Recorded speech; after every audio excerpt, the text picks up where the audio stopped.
Bienvenue à tous. On commence par l'ouverture ce jeudi 24 juillet à Nairobi au Kenya d'un sommet extraordinaire des chefs d'État de la conférence internationale pour la région de Grand Lac, sommet presque entièrement consacré à l'emploi de jeunes dans la région. La République démocratique du Congo, qui prend part active à cette rencontre, est présente par le biais du vice-premier ministre, ministre en charge du budget représentant le président de la République. Le note également la participation des jeunes via le Forum national de la jeunesse. Pour ce jeudi, jour d'ouverture, plusieurs chefs d'État sont attendus. Seulement, beaucoup sont représentés, le cas de la RDC, par le vice-premier ministre et ministre en charge du budget. L'ouverture de ce sommet était très attendue par les jeunes de la région de la CIRGL qui, du 7 au 9 juillet, se sont réunis à Goma en prélude pour la rédaction d'un cahier de charges. Lequel document, dont une copie a été remis aux autorités de Goma, recommande notamment l'allègement des conditions d'études au niveau de la région, la création des écoles d'apprentissage des métiers et la conception des projets d'exploitation des ressources communes. Déjà sur place, l'ouverture a été précédée d'un forum des jeunes et d'une réunion des ministres de la Jeunesse, Emploi et des Affaires étrangères de la CIRGL, à laquelle a pris part le ministre du Travail Bahati Lukwebo. Sur l'ensemble des 12 pays que compte la sous-région, le problème de l'emploi des jeunes est un vrai fléau, a reconnu le secrétaire permanent de la CIRGL, Alphonse Toumbalouaba. Pour lui, la solution viendra des États de la sous-région qui doivent créer un fonds de promotion de l'entrepreneuriat des jeunes. Il faut que l'État lui-même aussi puisse encourager les jeunes à s'associer, non seulement dans chaque pays, mais même les jeunes de la région peuvent s'associer pour créer des entreprises. Au finish, il est prévu la signature d'une déclaration politique générale dans la région sur l'emploi des jeunes. Déclaration qui, pour le secrétaire permanent, devra se traduire par des mesures d'accompagnement, notamment budgétaires. L'actualité ce jeudi, c'est aussi l'arrivée à Kinshasa du vice-président de la Banque mondiale pour la région Afrique. Mactar Diop arrive pour une visite de travail de 4 jours. Il doit échanger avec les autorités congolaises, les représentants de la société civile et les partenaires au développement. Il est également prévu une visite au barrage d'Inga dans le Bas-Congo. Cette visite intervient un an après le voyage historique effectué par le président du groupe de la Banque mondiale, Jim Yong Kim, et le secrétaire général des Nations Unies, Ban Ki-moon, dans la région des Grands Lacs. Une visite qui témoigne de la détermination de la Banque mondiale à soutenir les efforts de développement de la République démocratique du Congo. En mars dernier, le groupe de la Banque mondiale a accordé un don de 73,1 millions de dollars américains pour financer un projet d'assistance technique portant sur le développement du projet hydroélectrique Inga 3, Basse-Chute et d'autres sites de taille moyenne. Ce projet permettra au pays d'exploiter son vaste potentiel hydroélectrique. Pour Mactar Diop, vice-président de la Banque mondiale pour la région Afrique, l'investissement dans des projets porteurs de transformation capables d'accroître l'accès des populations à l'électricité est essentiel à la réalisation du double objectif du groupe de la Banque mondiale qui consiste à mettre fin à l'extrême pauvreté et à promouvoir une prospérité partagée. La Banque mondiale est l'un des partenaires principaux de la République démocratique du Congo.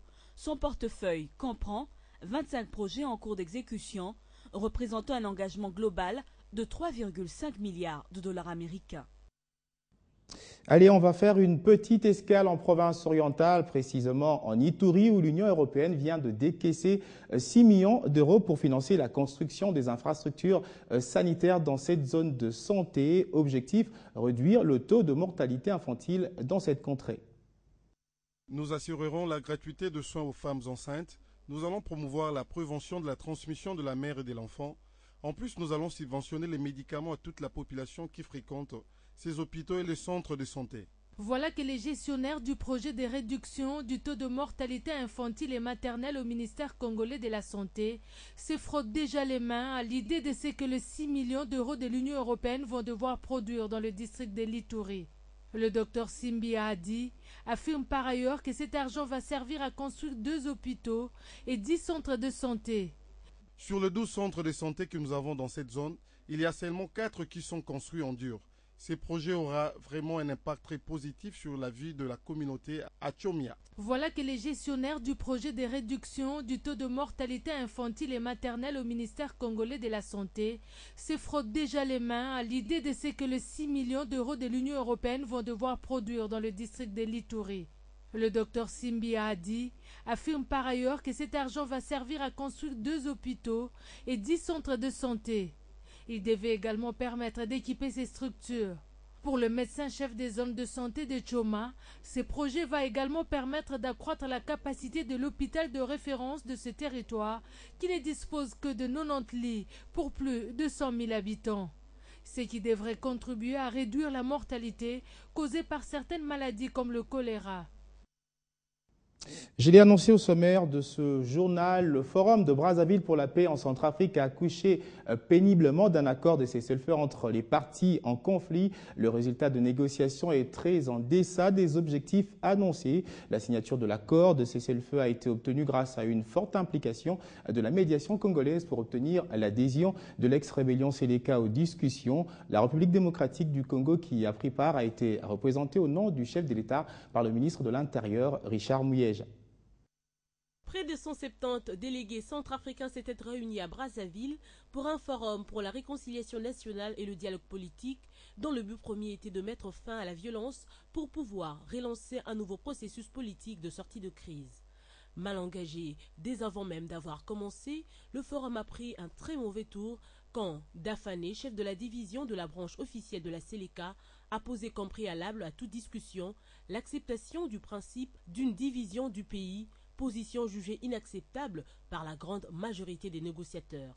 Pour tenter de sauver les discussions, les autorités congolaises qui assurent la médiation et l'organisation du forum au nom de la communauté économique des États de l'Afrique centrale ont fait venir mardi soir 9 chefs militaires de la Séléka.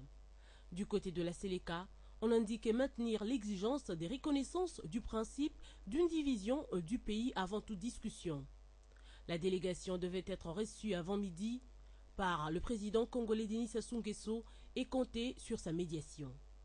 Au terme du projet, les chefs des groupes armés signataires doivent communiquer publiquement et dans un délai de 24 heures à compter de la date de la signature du présent accord la cessation des hostilités par leurs chaînes de commandement respectives ainsi qu'à la population civile. Le document prévoit aussi la cessation de tous les actes de violence contre les populations civiles, le respect et la protection des droits humains, l'arrêt et l'abstention de toutes actions et incitations de nature à nuire aux efforts visant à faire valoir l'esprit de fraternité et de concorde nationale. En dehors de nos frontières, au Rwanda, Paul Kagame a nommé un nouveau Premier ministre. Il s'appelle Anastase Murekezi en remplacement de Pierre-Damien Aboumeremi à ce poste depuis octobre 2011. Anastase Murekezi était jusqu'ici ministre du Travail. Aucune explication officielle n'a été donnée à ce remaniement.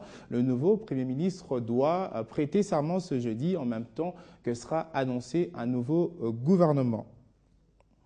Et puis, sachez que la compagnie aérienne nationale algérienne vient d'annoncer la perte de contact avec l'un de ses avions partis de Ouagadougou. L'appareil de Air Algérie avait entre 110 passagers et 6 membres d'équipage à son bord. Selon une source de la compagnie, le contact avait été perdu avec l'équipage dans l'espace aérien malien près de la frontière algérienne 50 minutes après son décollage. Le trajet du vol AH5017 était censé durer 4 heures avec pour destination Alger. La compagnie a précisé avoir mis en place un plan d'urgence.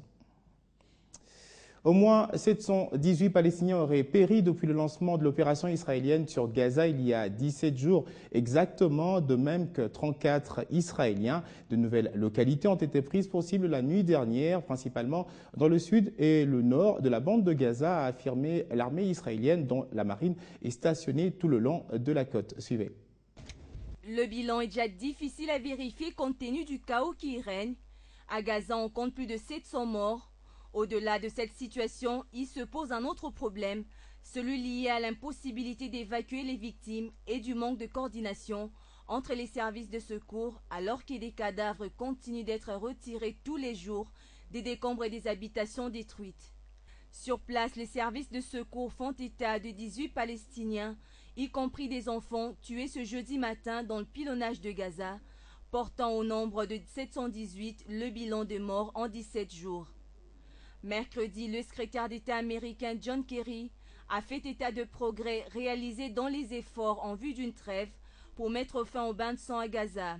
Alors que les efforts américains et du patron de l'ONU Ban Ki-moon s'intensifient pour faire cesser le conflit le plus meurtrier entre les deux camps depuis 2009, le Hamas a réitéré son exigence d'une levée du blocus israélien imposé à Gaza depuis 18 ans avant toute trêve. À Genève, capitale suisse, le Conseil des droits de l'homme de l'ONU a décidé de l'envoi d'une mission pour enquêter sur des possibles crimes de guerre commis par l'armée israélienne et a dénoncé les attaques aveugles du Hamas contre des zones civiles en Israël. Déclenchée depuis le 8 juillet par des frappes aériennes, puis étendue à une opération terrestre, l'offensive israélienne vise à neutraliser les capacités militaires du mouvement palestinien, le Hamas, au pouvoir à Gaza, dont ces tirs des roquettes ont de nouveau atteint Israël.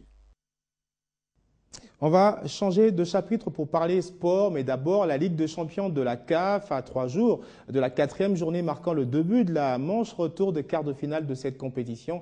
Les deux représentants de la République démocratique du Congo, l'AS Vita Club de Kinshasa et le tout-puissant Mazembe de Lubumbashi ont bouclé leur série de matchs amicaux. Le tout-puissant Mazembe quitte la Tunisie ce vendredi pour Alexandrie en Égypte où il sera reçu par le cercle sportif Zamalek. Après plusieurs rencontres amicales, le Corbeau s'est dit prêt pour cette rencontre. Affirmation du directeur de communication des Corbeaux, il s'appelle Christopher Chitamba. Arrivé à Tunis depuis le 7 juillet dernier, le stage des Corbeaux touche à sa fin. 17 jours au cours desquels l'équipe congolaise a livré 6 matchs amicaux clôturés par une défaite face à la Marsa, club tunisien de première division échouant aux portes de la Coupe de la Confédération la saison dernière. L'équipe congolaise arrache 3 victoires contre Algériens et Saoudiens et signe au passage de nul, dont celui contre club africain représentant tunisien l'an prochain en compétitions africaines interclubs. Des stats encourageantes alors que le championnat au pays est clôturé depuis près d'un mois pour ce groupe de 30 joueurs qui a énormément progressé, que ce soit sur le plan physique ou encore technique et même sur le plan mental. Le plus important reste l'habitude créée par les Corbeaux sur les 6 matchs de jouer à 22h heure de Tunis, et même heure à Kinshasa, capitale de la République démocratique du Congo, mais aussi sur de la pelouse naturelle, contrairement à la pelouse synthétique du stade. Tout-puissant Mazembe englobait à leur fief. Ce qui était d'ailleurs la raison des grosses dépenses faites par Moïse Katumbi, président du club. À ce rythme très élevé d'un match toutes les 72 heures, il est important aujourd'hui que les joueurs récupèrent suffisamment à quelques 4 jours du match de la 4e journée de la Ligue des Champions contre le Zamalek Sporting Club prévu à Alexandrie. Tout le monde le sait, une victoire multipliera énormément les chances de qualification de l'équipe de la République démocratique du Congo. Ainsi, pour arriver à bien prester, le staff technique n'a retenu donc qu'une seule séance dans la soirée de ce jeudi. Depuis Tunis, Christopher Chitamba. Un mot de judo dans ce journal. Le secrétaire général de l'Union africaine de judo, André Angoué, séjourne à Kinshasa